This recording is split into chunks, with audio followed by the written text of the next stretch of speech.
Sprehod 17-letnika na Mariborsko Kalvarijo se je zaključil nepričakovano. Sem šel gor, pa se mi je tam spodrsnilo nekje, pa ko sem pol, sem se prijel tam za rob.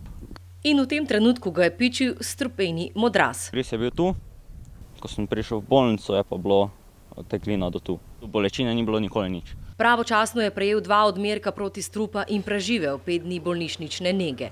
A Boris ni edini, ki je na brezskrbni poti naletel na strupeno kačo. Sem pa zadnjič videla eno kačo, ampak je bila tako ob stopnicah. V hribih jih je več.